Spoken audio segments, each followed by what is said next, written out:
Hey folks, so the 4 drills that we're going to show you today are number 1, diaphragmatic breathing. We're going to show you 2 different positions to do that from. Number 2, we're going to show you neck nods and rotations, or what we call head control. Number 3, we're going to show you rolling. And number 4 are going to be rocking drills. And these are 4 very simple drills that will help you to move better and feel better. And for the first one, for the diaphragmatic breathing, I'm going to use this guy as a way for you to kind of see better what's going on. But I also recommend using something like this. This is just a 1 1/4 pound plate.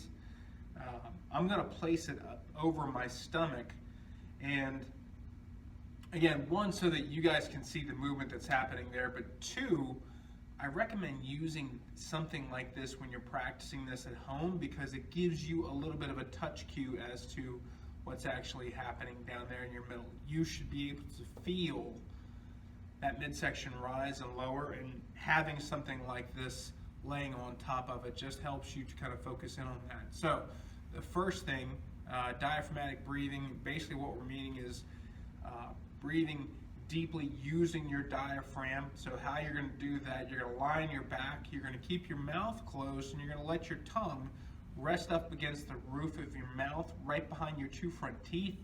You're going to take the air in through your nose, let your belly expand, exhale out of your nose, and let your belly drop. So that's kind of this is what that looks like. See, I'm going to take my plate and I'm going to put it right here over top of my belly button. I'm just going to relax. I'm going to breathe in.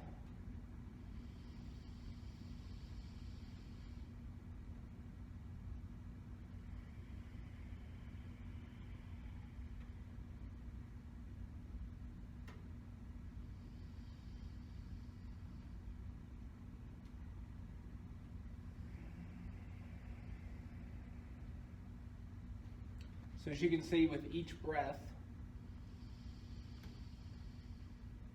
be able to see the weight rise,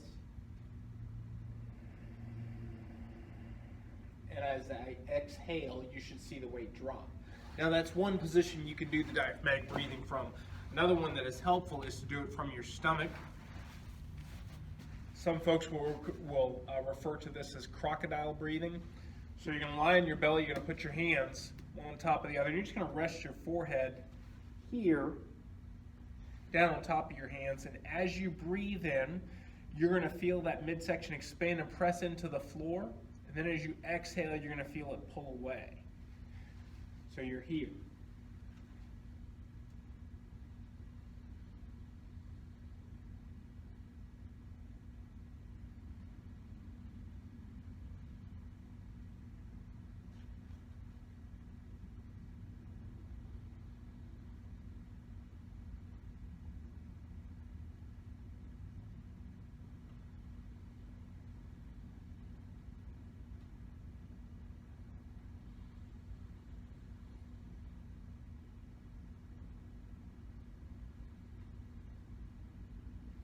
Now with that, you might have been able to see my back kind of filling up a little bit. Obviously my back isn't filling, my lungs are filling, but with the movement of my diaphragm, you might have been able to see my back elevating and lowering with each breath. So that is the diaphragmatic breathing. Why is that important? That is important because your diaphragm is the ringleader as far as your deep abdominal wall muscles go. And the better that works, the better everything else is going to work. The better your core muscles will work, the stronger and more stable everything will be, and the better you'll move as a result. Drill number 2 is what we call neck nods and rotations, or head control. I'm going to show you that from a prone position. So we like to posture up here on the elbows with this. Now for some folks that have back issues or back history, this position may not feel great.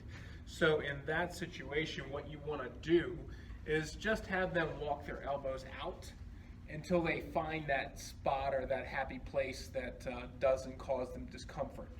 But In the absence of that, you want to be postured up on your elbows and stay active here. Don't just hang off of your shoulders. Stay active here with this. Continue to breathe using your diaphragm, so in and out through your nose. One of the things that makes all of the resets work is lead with your eyes. So as we look up, the eyes should be moving up before the head actually starts to move. And then as we look down, same thing, the eyes should be dropping. So here, I'm going to look up towards the ceiling as high as I can go. I'm not actually trying to force anything. And then I'm going to look down towards my sternum.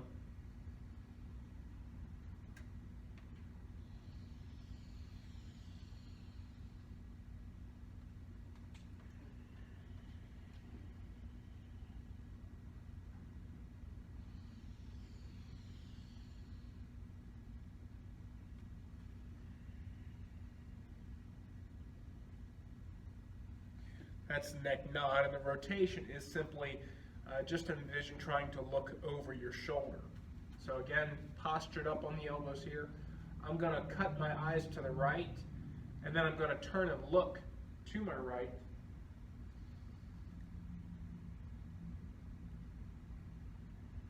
And then I'm going to cut my eyes to the left, and I'm going to turn and look over my left shoulder.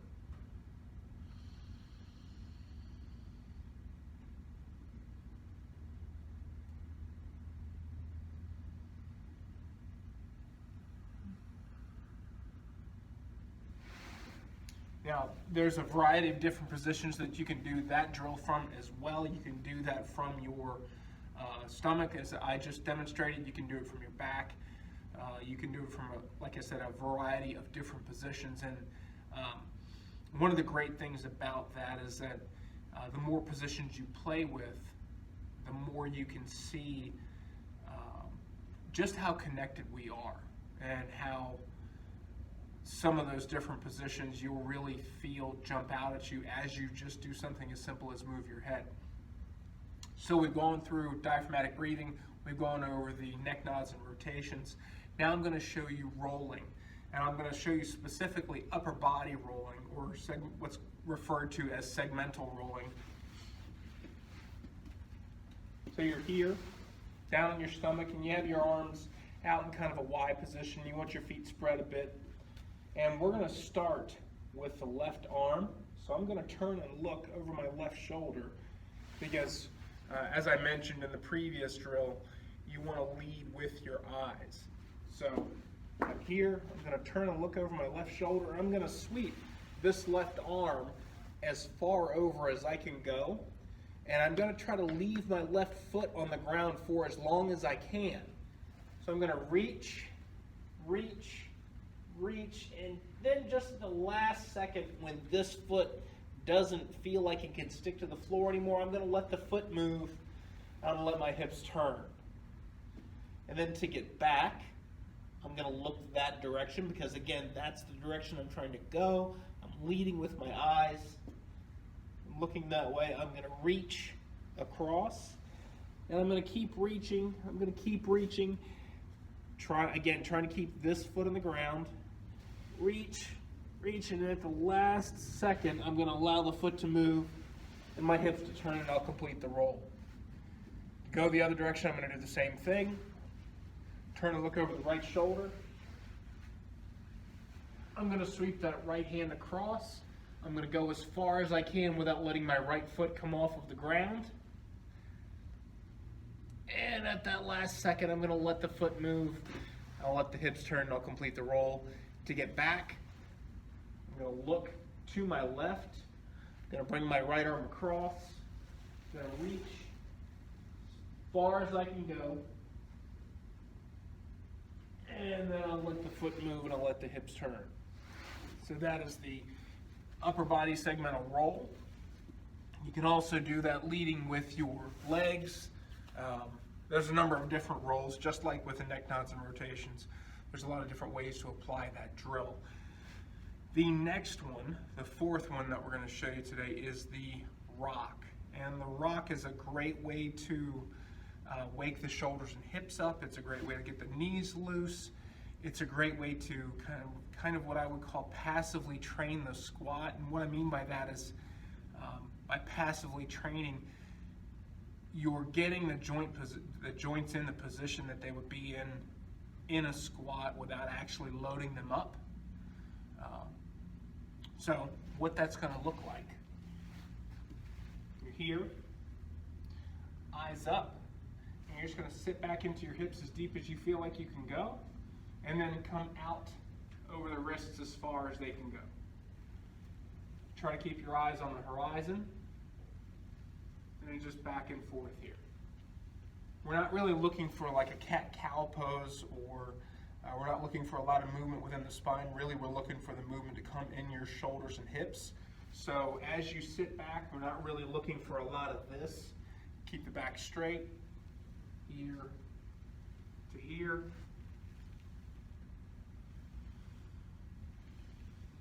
And again, breathing with your diaphragm, so in and out through your nose, let the belly fill up as you move.